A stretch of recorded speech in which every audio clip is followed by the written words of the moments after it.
of 3. We're going to have in the top left-hand corner of the map, the blue Zerg player here is Rogue. Going to make a bit of a run today, huh?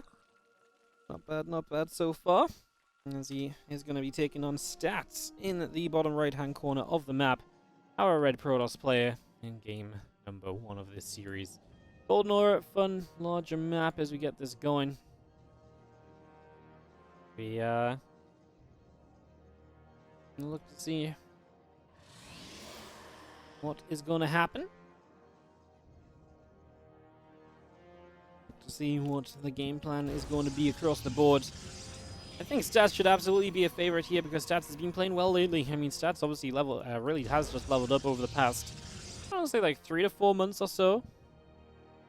Like he really became that just a little bit better again. So that's been really cool to see. Obviously GSL round of 4 and everything was amazing for him. So since then it feels like we've seen a different Stats, a powered up Stats, which is amazing to see.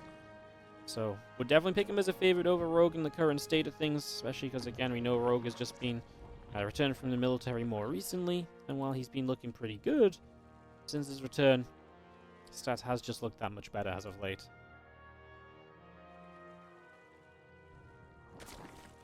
Drone chasing probe around. We just have ourselves hatch. Cool. Coming up, another drone continue to come about here as well.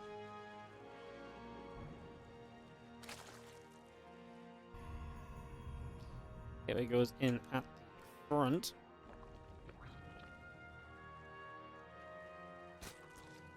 Probe still moving about. The drone still coming over.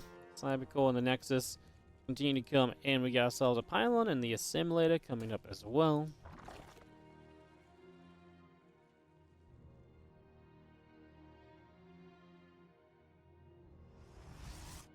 Everything just very normal for the moment. Again, nothing really too surprising to begin with here. So do have ourselves the probe going to move away down the left-hand side. Stargate coming up.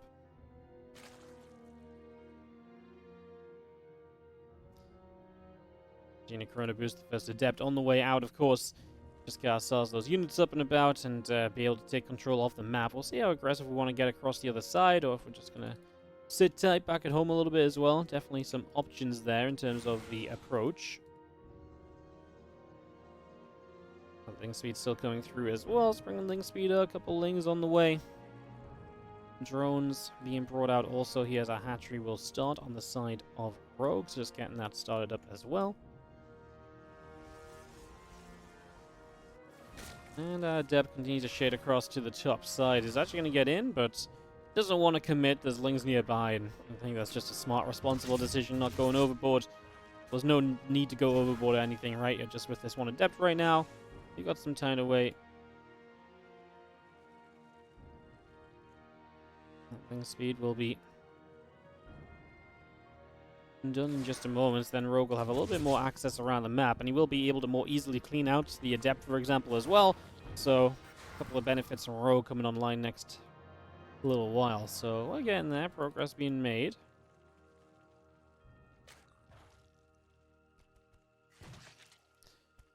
Obviously, with the oracles coming through, we'll start to see the tech switch from Stats coming up, or what his tech choice will be beyond Stargate. And that's going to really set the tone for the rest of the game a little bit as well. You know, are we going to see some kind of charge style, or are we just going to see that blink?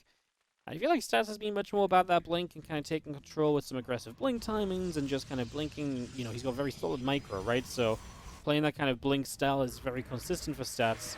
So I feel like we've been seeing a fair amount of that. And that would be my prediction going into this. Don't even think we get overly aggressive. I think this is one of those maps where the pros players don't mind kind of playing it a little bit longer. You know, you got 4 very defendable bases. As long as you got 4 very defendable bases, you can take your time about things and just get, you know, get set up. Really, maybe even play into the later stages. A lot of pros players feel more comfortable as they get towards higher tech units, such as, you know, the carriers and just sky toss in general, get, you know, multiple types of splash damage on the way up. Those are the things I'd expect Stats to play for in this game. So we'll see if he's going to agree with me, or maybe he's got a completely different agenda. Council's going to take Chrono Boost once again. Still got Blink and +1 on the way up. A couple more gateways are still popping out. Stats is dropping down. The Adepts and the Stalkers will move through and get rid of Ling. Just on the ramp for the moment as well. It's just taking that out. ML upgrade still coming about here. Need to bring that in. More drones on the way in. Lings are coming up as well.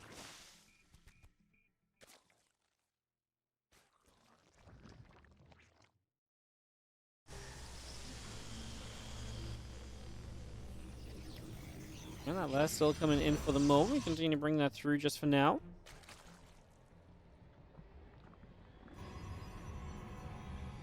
And our Stalkers are all popping out, so we are going to start seeing Stats making his first little shove across the map to see if there's anything he might be able to get done. Obviously, these Stalkers, they will push across, but they don't necessarily, there's not a huge commitment. There's definitely a follow-up in play from Stats.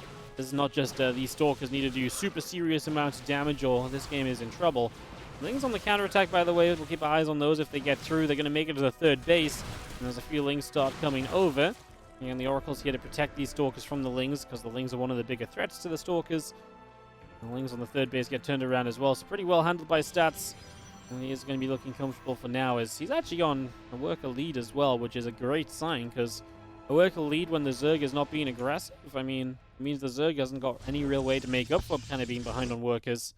And so Stats, right now, feels like he's taking a very comfortable fourth base, and does feel as though he's going to be continuing to get into. It's a very good spot. There's the storm coming up. Like I said, just don't imagine this is a map where Stats feels the need to be overly aggressive. Instead of just getting set up onto the tech, set up into the longer game, those are exactly the sort of plays I expect to be made here from Stetsu.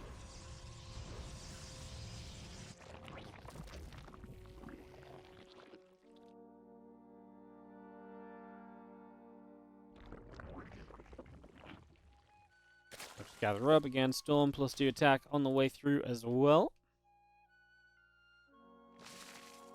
Oracle's still going to be around. A little revelation going in.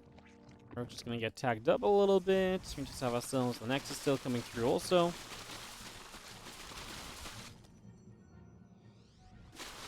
+1 missiles, +2 melee. Overlord speed being established as well. It's going to open up a set of rocks there. Just going to clean that out.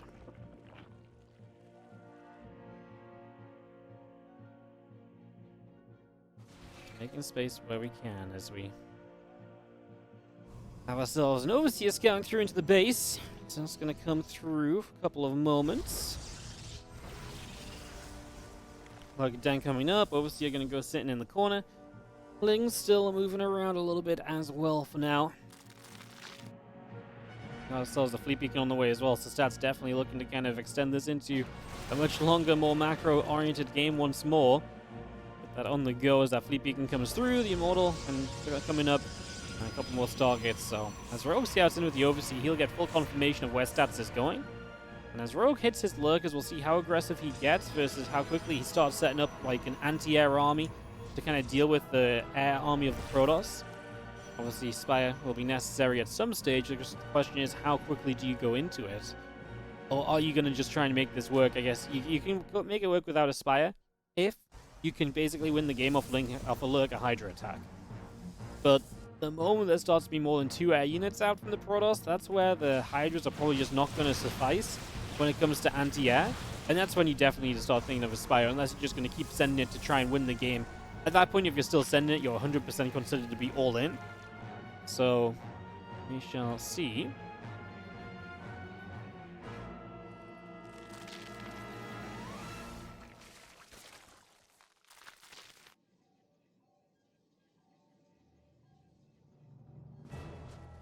Carriers coming up, Mortal coming by.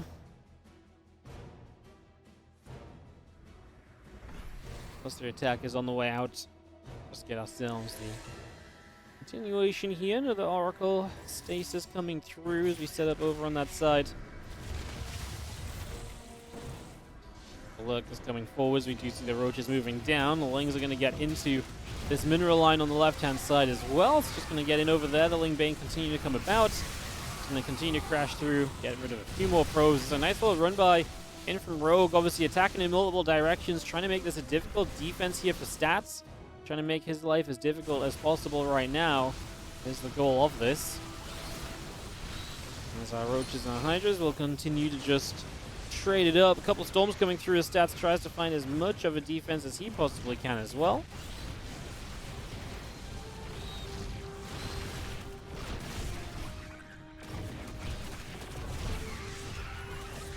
Clean up on the mineral line. Both players' supplies dropped to about 155, which is great for the Protoss. Matching the Zerg in supply, and the Zerg not having a bank is huge.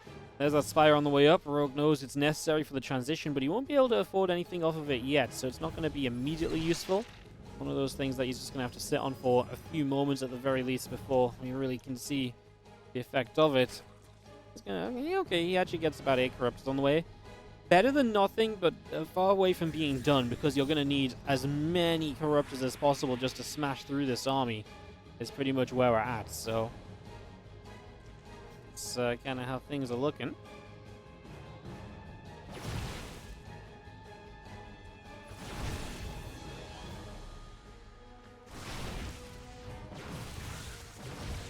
I'll be moving toward the upper left-hand side. Just going to come for a little bit of a push across.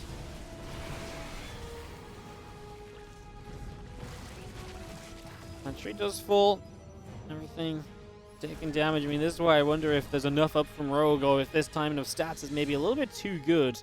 The only reason stats won't go right now is because he's got more carriers about to join this fleet, and that means that this really is going to become an even scarier Protoss army in the next couple of seconds.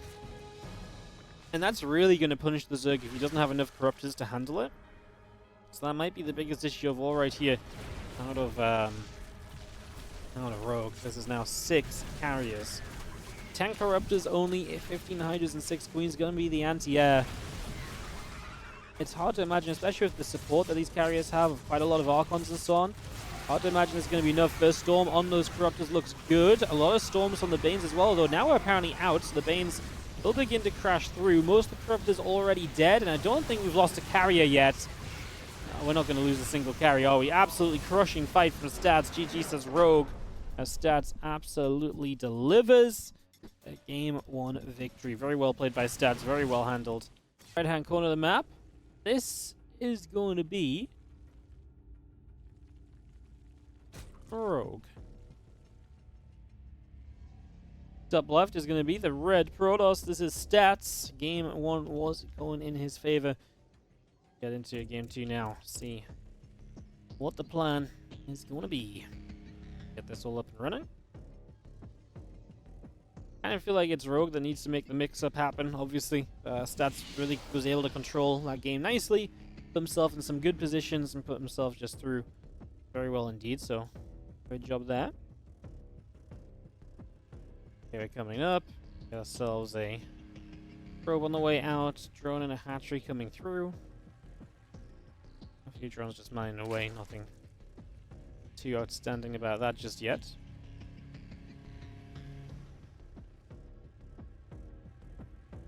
Let's tab out for 1 sec, guys. Just fix up the ads. Apologies. Thank you. As that probe comes over, drone is going to be there. Chasing it a little bit, nothing too crazy. Okay, now hatch gas and pool all on the way for the moment. A couple more drones on the way out as well.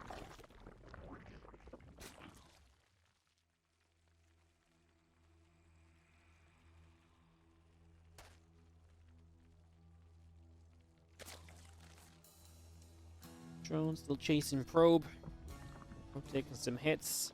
Cybercore coming through, next on the way. Our simulator is building up as well. We continue to bring all of that by.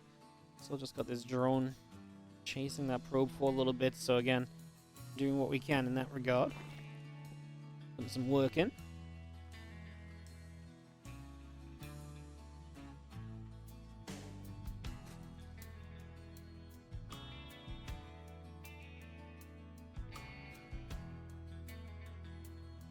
Speed, couple queens.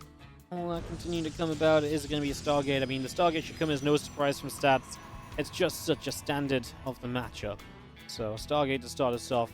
Still allows you to play differently as well, right? Stargate can even be like a Void Ray first. If you want to mix up, you can go Stargate into one Oracle into Glaives. there are a lot of voice options off of the Stargate. Yes, the most typical is triple Oracle and then, you know, your Twilight tech choice, whether that's Charge or Blink. So yes, you've got a more scripted kind of way of playing it, but there's a couple of different tweaks, and while it might typically still come down to, well, he made a Stargate and some Oracles, those differences can then lead into that very different kind of choice in the mid-game, and those different timing windows that open themselves then as a Protoss player. So let's see what we do off the Stargate. I mean, it is stats. To me, stats is just like play triple Oracle, play somewhat defensively, and set up into that stronger game. So I wouldn't be surprised if he did the same again, especially after it works in game number 1. And so far, that seems to be the plan. As the first Oracle starts up, at least. Maybe still time for a little bit of a twist and a turn added in, but again, the first game went so well for him. I just don't hate the idea of him trying it out a second time. Just, you know, test the waters, see if Rogue can find an answer to this very standard opening and get into a better spot for the mid-game, or if Stats can really just win the series off the back of very standard, solid macro play.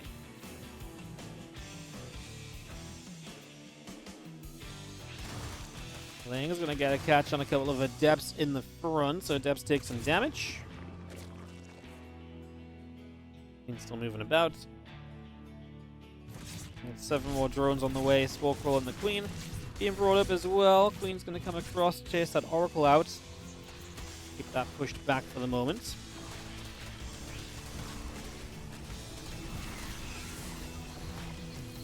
Thing coming in, just see our Nexus still building. Oracle coming over.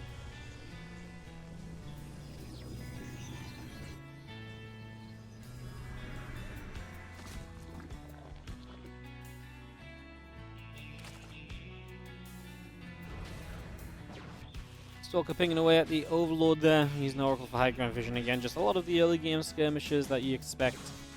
Again, played out at the moment. No surprises thus far. That Overlord will indeed go down.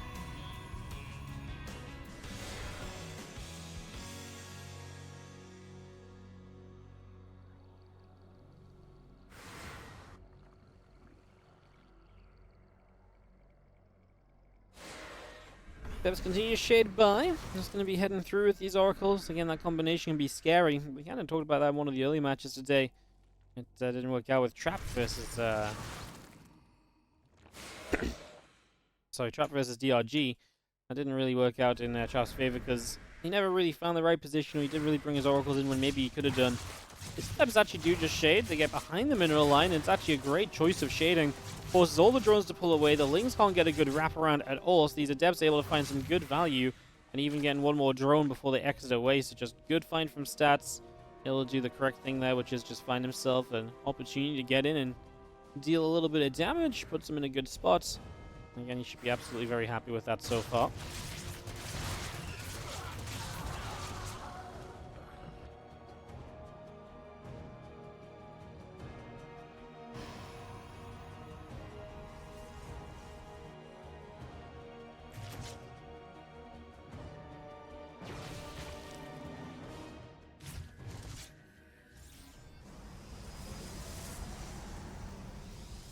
More Stalkers warp in. The few Lings are going to come moving across here as well. Just going to try and take position. Unable to for the moment. A couple more Stalkers coming about.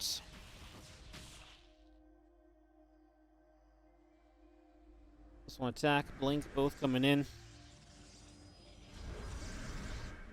Extra gateways just going down as well. So yeah, Stalkers and Oracles together just gathering up. Chilling for a moment. Stalkers will begin to hit onto few different Lings.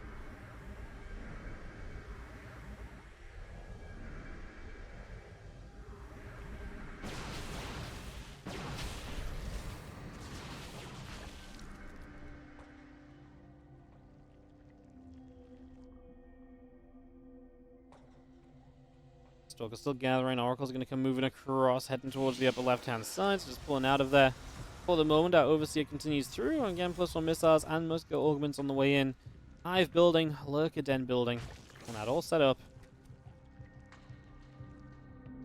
+2 in charge on the way out as well. Continue to bring that in. Our Oracles still overhead, and they go moving towards the rest of these Stalkers too. As we drop the stasis wards down, just going to drop those stasises into play. And plus 2 attack, storm, and charge, all in production. Because again, Stats is just in no rush to kind of do anything quickly. He is just very happy to play defense, setup, and just knows that he is in a fine position if he gets there, because this game is playing out very similarly to the last. So again, the onus is on Rogue to, you know, make something different happen and make this game look different. Otherwise, Stats is just going to win the game again, right? That's the theory right now. So Stats is saying, yeah, I'm very confident that I'm going to do this correctly again. So I need you to show me that you're better than me in this more normal game to be able to see a victory.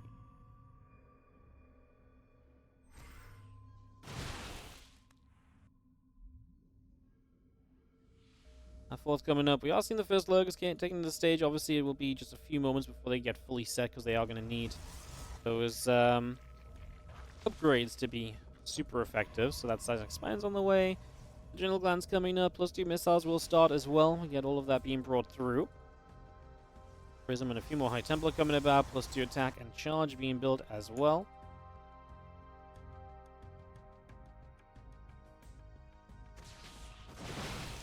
Stalkers pushing around. The Oracle's still gathering up. We move forwards. The Zealots come through also. I'm just going to see the Lurkers getting caught up in a revelation. So Stats knows what he's pushing into. Again, interesting that Stats is obviously trying to be the aggressor here, trying to bring the fight over to his opponent. Not tackling up as much as he did last game. Kind of just happy to fight in this current state of the game. This might be more so to do with the map, maybe a little bit less easy to defend across all the bases and against, you know, aggressive lurkers, so he wants to take control early. He's going to blink up here. This is going to be the fight. Stats is going to commit as he does go through. Now, a lot of the lurkers still obviously up and running, looking good. Lings are going to be in on the other side. That's going to be a problem for Stats. Gonna have to deal with that, but he is breaking through over here. The lurkers now a little bit out of position. Down that low ground is not exactly going to be the dream scenario for those. As those Zealots, yeah, they might be able to do well over on the side, but honestly, the counterattack is going to get rid of so many of Stats' probes and his economy.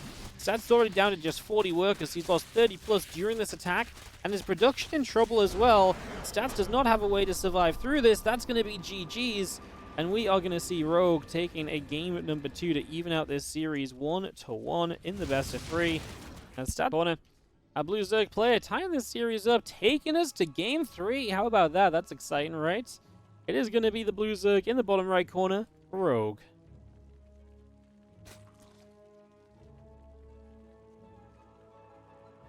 And in the top left, our red Protoss. We have ourselves Stats.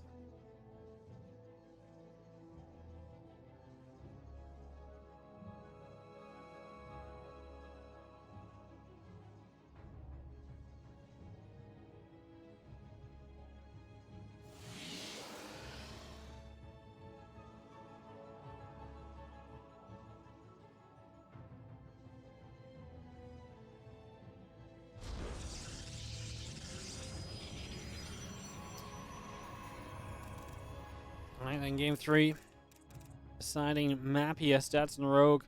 Again, very similar setup in that last game, only for Stats to then not go the fleet peeking, not play the defensive route. And I think that is honestly the best part of Stats' game as well, his ability to play that defense stuff. He got aggressive, Rogue took advantage of it, the counterattack was great. Stats just refused to deal with those Lings. I don't know if he just thought this was going to be a full base trade and he could just get away with it because he'd break through, but he didn't break through. There was a couple times he got on top of the lurkers, but there was a lot of lurkers still left in the background, and that just made it so that Stats could never really come through to the final fight, and then kind of commit this fully to a base trade, in which case it might have been okay for him. But, yeah. Some chaos in that regard, as you see a drone chasing a little probey around for a few moments. That probe getting pushed around the bottom right at the moment.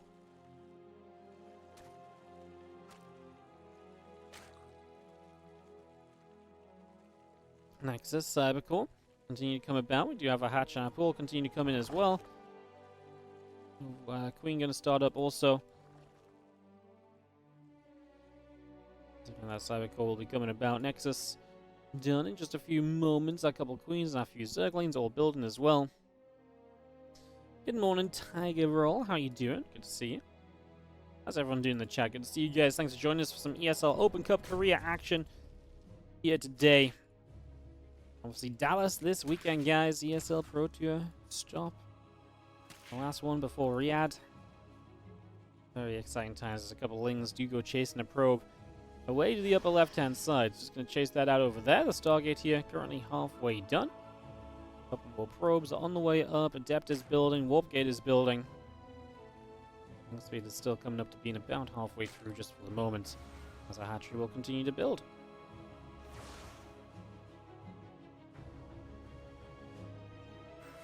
Okay, we're still set up here. The Adept is going to continue through. The Queen is going to be chasing that down for a couple of moments. Very well handled. And again, just that Stargate Oracle play. Nothing too new or too crazy about that. That's still fine. A couple of Lings continue to go down.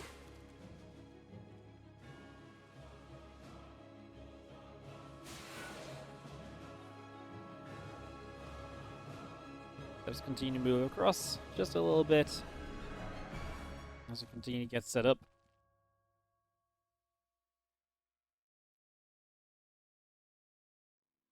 Oracle still building, the Warp Gate coming about.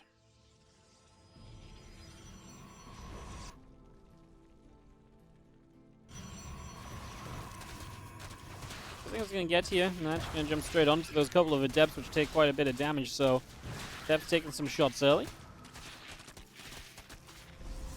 And again, just Rogue taking the precedent to kind of get on the map and just see if there's any opportunities. Looking to see if there's a chance that he might be able to get through. We have a Twilight Council on the way from stats. 2 more gateways instead of the previously kind of Twilight Forge. So this is a switch up from stats, and yeah, this might actually be with only 2 oracles, just glaives from stats. He built a few more depths as well, so I think this is the switch up from him. He's playing it, you know, it looks fairly similar, but it's about the little things, and that's why these Lings want to keep running around. Try and notice the little things so you can make the right call here about what exactly is going on. There is a Resonating Glaive starting up, so we bring that through. Also, a couple Overlords, drones, Evo Chamber, all coming about for the moment. The Script Team is continuing up as well. Yeah, that Glaive is going to be a check here. Can Rogue recognize the differences in this build? Can he see where, you know, things have gone different? Can he recognize that stats is going to be very aggressive here? Can he get the preparation ready to go on time?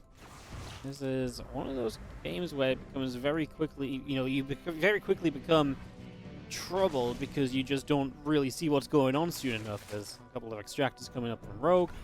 Drone's still popping out. Melee upgrade on the way.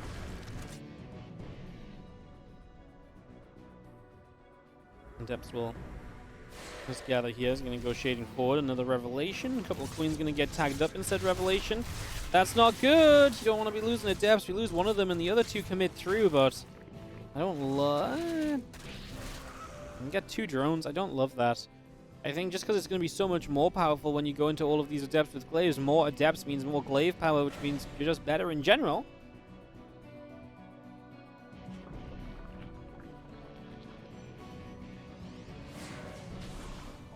So all of the Adepts will still fire it up. Just going to be seeing the Oracle Revelating. And these Adepts will continue to move through. Script Team is going down. Oh, that's a full wall off there. However, the wall off means that these Queens are going to get jumped on. Now the Lings show up. Stats will start a fight against said Lings, and there's not a lot of them, so they are going to go down pretty quickly as more Lings stream in. Unfortunately, the numbers are not looking good, and we are going to get rid of a couple more drones as well. So Stats starting to get some very reasonable damage done.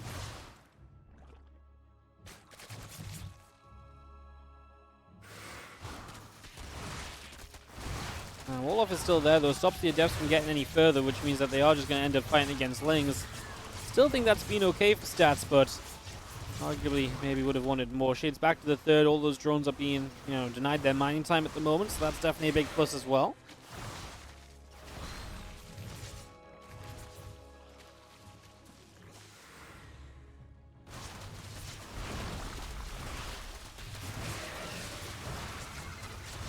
Fortress and Ling's going to finally get the full cleanup, and this should be the end of the Adept phase of this game.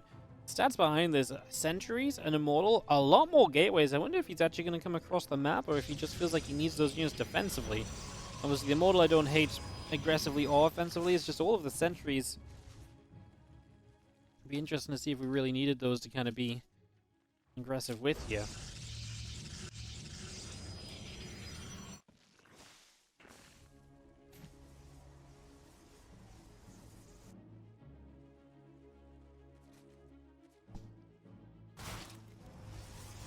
Oracle sitting down the bottom. A station fit coming through. The Baneling Nest is being built. +2 melee and +1 carapace both being brought in.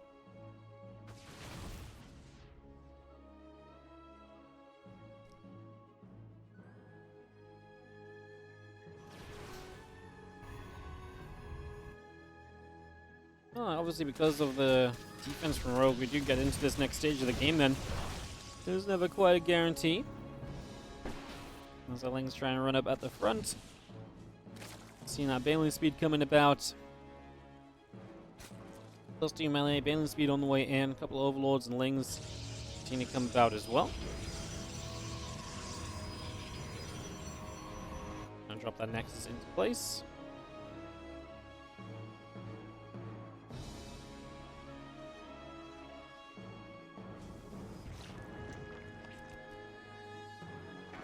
Storm +2 attack, blink again, a bit of everything just being brought in. The few Lings are going to go running up the right hand side, just going to try and see where they can get to. Once again, that Storm +2 continues to come about here. The few Adepts going to sit in position.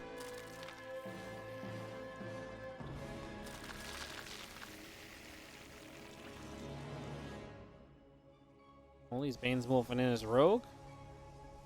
On his way to maxing, obviously, stats now realizing, hey, time to get my splash damage on the Ghost. He gets that Storm going.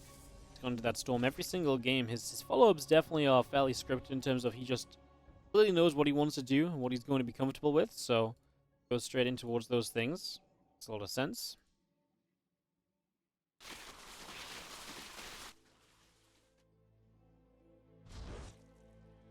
There's a lot of Banes made from Rogue here. Kind of wondering how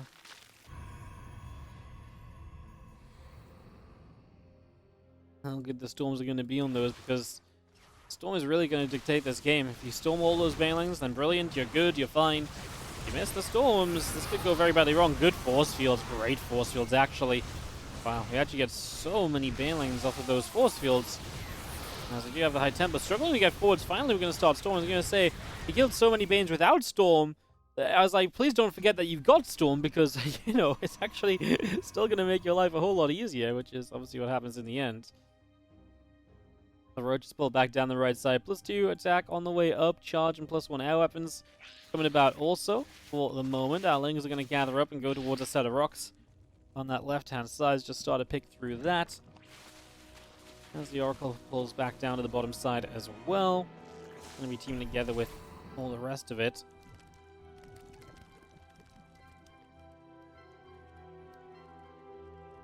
Roachling Bane, again, all joining up here. +3 attack on the way up, +1 air weapons being brought in.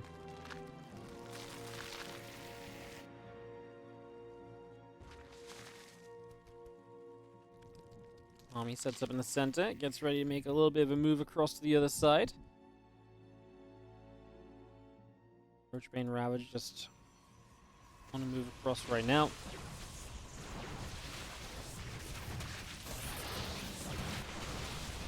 Will continue to fight. The Banes are going to start moving forwards. Just going to roll straight in here. We're going to see those few Stalkers getting hit a little bit. Immortals taking some damage also, as we just have ourselves the push continuing. Super Battery going to activate, and we have Rogue's army deciding to back away. A couple Ultras on the way, so again getting into a more and more powerful spot. As those Ultras come out, the army is just going to be improving, and the more you improve that army, the happier you're going to end up being as well. That part of this should be pretty neat. As good Storms, honestly, hits a lot of the units there. So Storms are very good. That seems to be the end of this push for the moment, so we will get kind of held up at this stage.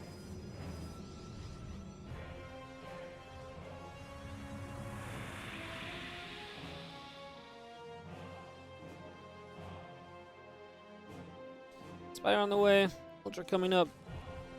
Get this going with the Kindness Plate now finishing as well. That's a lot of Immortals already in the army from Stats, though. I actually feel as though Stats' army is already in great shape to be able to deal with the army of his opponent. Like, I do not look at this army of Rogue and I'm like, yeah, you know what? This is looking you know, this is like a great switch. You're going to catch your opponent really off guard. Like, Stats already has what he needs to deal with with Ultras. Now it's just about continuing to take the correct fights and so on. So, we'll see if that happens. Stasis Ward in the back is very nice. We'll see a lot of Banes rolling through here, trying to get the Storms on as many of those as we can. Keep these Immortals alive, because you want those Immortals to be alive to hit Ultras, hit Roaches, and that's exactly what's going to start happening. They're not really protected by anything anymore. Is that okay? Is that still alright?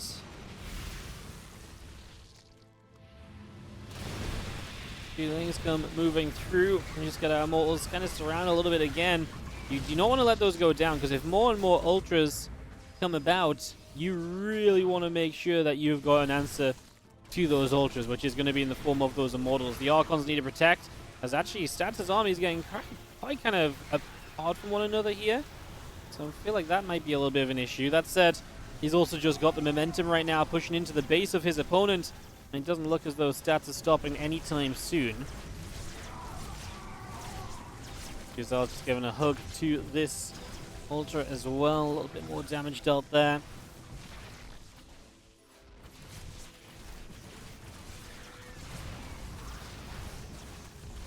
I mean, this army of Stats just still holding out. The last couple Ultras are finally going to clean up. The supplies from both have dropped heavily, but you know what? Stats has so much money to spend. If he spends all of that on Archons and the rest and gets them into the fight, this shouldn't really be a competition anymore. This is going to start looking very one-sided, I think. I think Stats is really a push or two away from it. He might just be better off backing up, building fully, and then going just one more time, rather than warping in on the front lines, which is a little bit scary, although I think now he's brought the Archon count back up. That's nice. Still has 2 Immortals in here, which I think is kind of what he's needing most of all.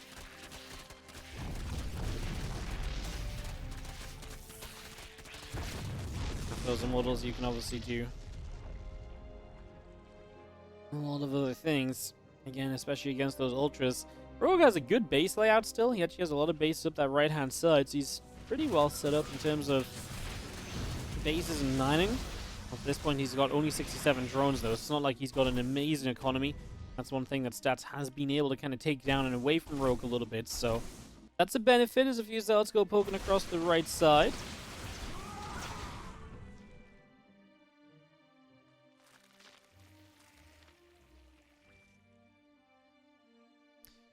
Prism loading up again. Out to the south we go. Get settled down over there one more time.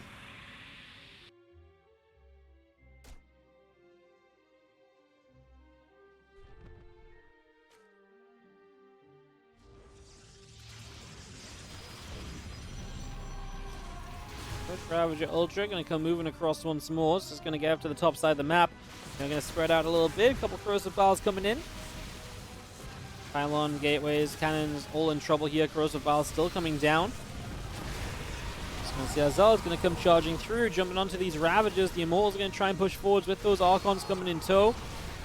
Going to see one Ultra already picked off. Storms up the ramp. The Ravagers chased away. Ling's being hunted. Rogue with a bit of better supply now. Corrosive Biles and Stats is just eating, and that means he lost himself an Immortal there because he walked into those Biles. And Stats still has a ton of minerals to spend. I'm almost surprised he hasn't just found a warp in that just... Don't get me wrong, the map is very well covered by Rogue, but even if he could just get a Prism across the map and warp in like a ton of Zealots, it'll be so chaotic, especially in a moment like this where Rogue is focusing fully on actually just attacking forwards and being on this side of the map aggressively. That said, it is just Ling Ravager here. And while Ravager's obviously techier units and more expensive units, it's tough for them to really do enough. This is absolutely becoming a little bit too much from Stats. Although Rogue's supply is still good, it's just, I think, number high, but quality of army is low. Like I say, it is very Ravager heavy, which is nice to some extent, because Ravagers are the more expensive version of those Roaches, but is that good enough? Well, the Banes crash through, a few of those Archons go down. This Ultra in the front will tank a few shots. A couple more Immortals are here. These Ravagers, I mean, you know what? They're flimsy. This is where, yeah, actually, honestly, just Zealots might be good. We have not really had those for a little bit, but Zealots will be that frontline tankiness and force those Ravagers back. But Stats has not been able to keep up. He's got money to spend again, but he's still just not able to spend it, and it means that this Ravager force is looking better and better. Wow. I really did not think the Ravagers were going to do this. I mean, I guess it's just an abnormal amount of Ravagers as GG is called and Rogue moves through to the next round.